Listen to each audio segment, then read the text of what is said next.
We're covering some breaking news on Spokane South Hill, where firefighters are battling a big house fire. KXLY4's Annie Bishop live near 9th and Sherman. And Annie, that fire producing a lot of smoke in the area. Well, it certainly is. People could see the column of smoke from as far away as State Line. I want to give you a live picture of what's going on right now. Still very much an active fire. You can see the smoke billowing from the roof of this home. Also flames shooting up occasionally. Certainly a much different picture just 20 minutes ago. Incredible flames shooting high above the roof of this home.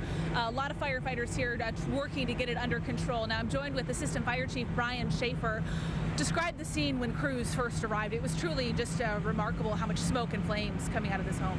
Yeah, there really was. We were dispatched to the fire initially. The first report was heavy flames and smoke visible from the initial caller.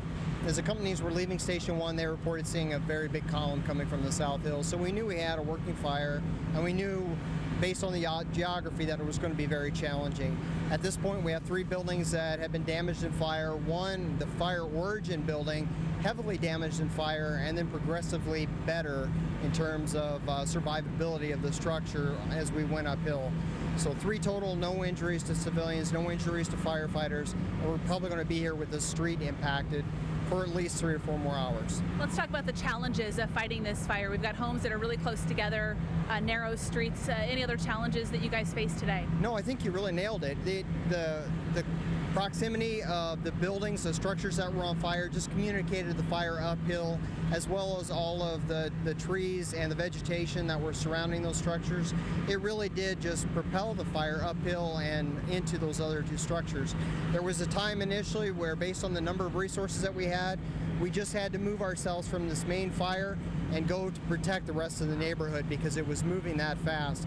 The firefighters put themselves between this last building and the rest of the neighborhood. They were able to keep it right there. So in terms of a silver lining, that action, that defensive from an offensive area or offensive position really saved the rest of the neighborhood today. Let's talk about this heat. It is hot just standing here. We could feel the heat of the flames across the street. How are firefighters holding up today? Well, they're hot. I'll tell you that much. This is our 2nd fire today already, on top of about 80 other incidents that were simultaneously occurring throughout the day. So they're tired, and we're doing our best just to rotate them through a formal rehab, because just wearing this gear, the self-contained breathing apparatus, that dehumidified air, you lose about 16 ounces of water in 20 minutes. So we're trying to keep their fluid levels up and trying to take care of them as much as we can. All right, thank you so much. It's Assistant Fire Chief Brian Schaefer joining us tonight.